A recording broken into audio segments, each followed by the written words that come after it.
No, I'll tell you what. You can hear from my voice. I'm absolutely broken. Right, we were the away fans. Fair play to us all because we sang our hearts out. I don't know what you could hear on the TV, but people were saying we were louder than the Liverpool fans.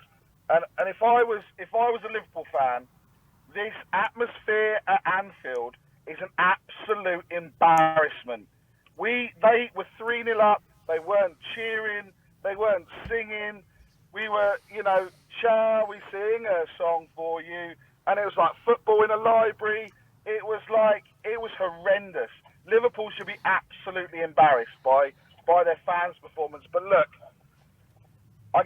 second half, the players did find something inside so strong. It's just unfortunate that, things went against us again, and that result is Tottenham Hotspur all over, right? Yeah, it is. I don't know if you've got to see it again because we spoke just after the final whisper. Have you seen that Ollie skip and Jota, the high foot and studs in the face? Yeah, no, I haven't seen it again. Look, I know we spoke about it. Look, and I said to you, look, in real time, I didn't think that was a sending off. Obviously, listening to Talk Sport on the way back, everyone was going in saying it should have been a red card. Obviously, they played Ryan Mason's thoughts on it. Should have been a red card. Obviously, we spoke about Skippy's challenge on Luis Diaz. Look, I don't think there was anything in that challenge in real time. I thought, we were going mad. We were asking him to, get up from, being on the pitch. But look, I think if that was another player, if that was let's say a Casemiro or a Romero, then I think that would have been given as a red card based on previous history. Let's just say. So look, I don't think it was. I think, look, again, I know we spoke about the Rishi and the penalty. I think it was probably soft, but I think if it was given, I don't think VAR's overturning it. But what's the point in VAR? It's there to help. I don't think it's done anything today. In true fashion, there was no. I mean, I don't even know if VAR looked at anything today because there was nothing in the stadium that told us that VAR was looking at any decision. But look, it was so near, but so far again. What was really good today is that there was the passion, that the players were together. When Richie scored, I mean, there was bodies everywhere. There was obviously the players came running. I don't know if you saw it on the TV. Players were running down from the bench. There does seem to be a togetherness in the squad. I just think that we just can't afford to start the games the way we've been starting them. Yeah, Barry, talking about the start of the game, you were there. 3-0 after 15 minutes, the Sky cameras went over to the crowd and there was shots of a few fans leaving. How many fans do you reckon did actually leave after 15 minutes? Well, there wasn't that many around where we were. Obviously, there was some guy on Talk Sport talking that he left after 7 minutes. I don't really think. Look, I think the fans made it comical. We were singing 3-0 up, and we lose every week. We lose every week. We're Tottenham Hotspur. We lose every week. So look, we were having fun with it, right? And then we were singing like, let's pretend we've scored a goal. And we went, way, you know. So look, we were having fun with it, right? There was a lot of Levy out chants. There was a lot of just before, obviously, we got Kane scored. There was "You're not fit to wear the shirt" of the players, and look, fair play to them. They responded in that second half. It was just unfortunate that we saw the good, the bad, and the ugly again of Tottenham Hotspur. I mean, that first half. I mean, Eric Dyer. If we give this man a new contract, it's an absolute disgrace. He was passing it to Liverpool players. He had no idea what was going on. Look, Perisic was getting turned inside and out by Salah and Trent on that side. I mean, we talk about Emerson with his no-look pass. Fuck me, Porro was no-look defending in that first half. It was just a shambles. But for me, I guess until he went off, Oliver Skipp had a great game again. He seems to be doing really good. Romero, such a stupid tackle to give away that penalty, which was a penalty. I know some people were saying, "Oh, it was on the line and everything else." It was a clear penalty. And Liverpool were just clinical in that first half, and then we got the goal, and we were, even when we're 3-0 down, we were singing, "We're going to win this 4-3." And you know what? I wouldn't have put it past us if there'd been again, like we said the other week, if there'd been another 10 minutes maybe.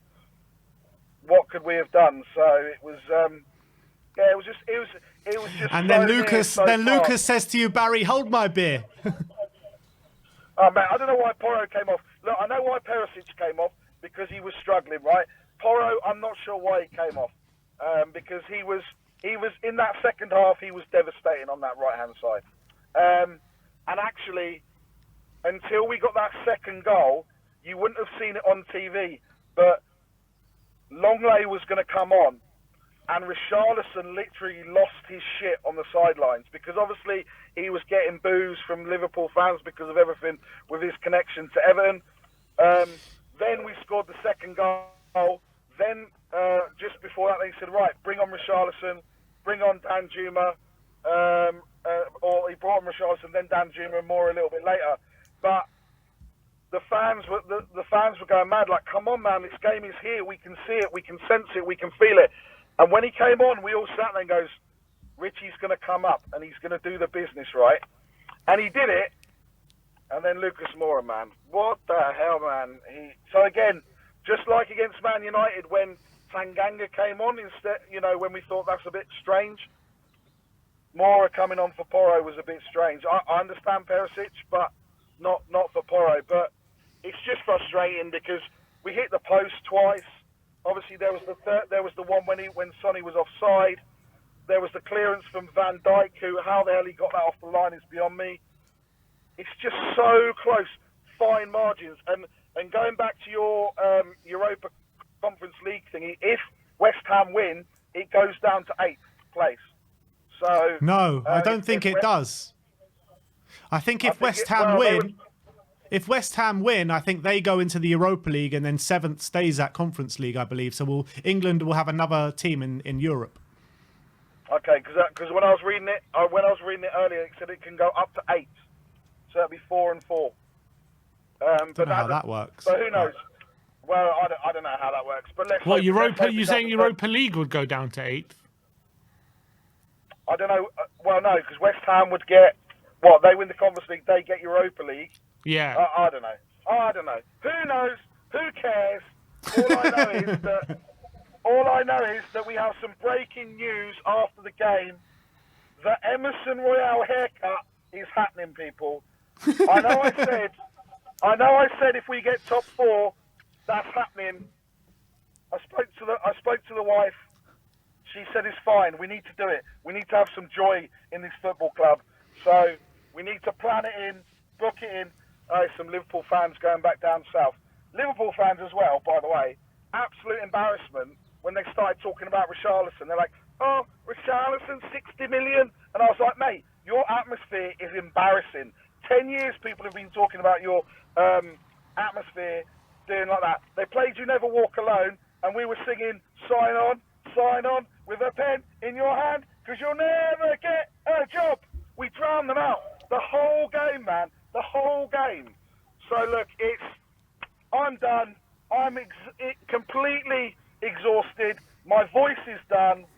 And look, I'm proud. I'm proud of the boys, the way they come back. Look, at least we've seen in the last 2 games, that's the fight. That's the Tottenham Hotspur that we know. We just need to think that we're coming out in the second half and we're 3-0 down maybe, or 2-0 down. Maybe they'll start a little bit better, because that's been the problem, that they can't handle it when they get knocked out, when we conceded. And we were sat there and we were like, here we go again. But look, it was a fantastic away day.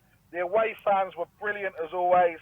And look, I think we just need to, if we can replicate what happens with those away fans in that stadium, then we just need to go and do that for the the next 4 games. You know, the 2 games at home. We know Villa away, we know Leeds away are going to be loud.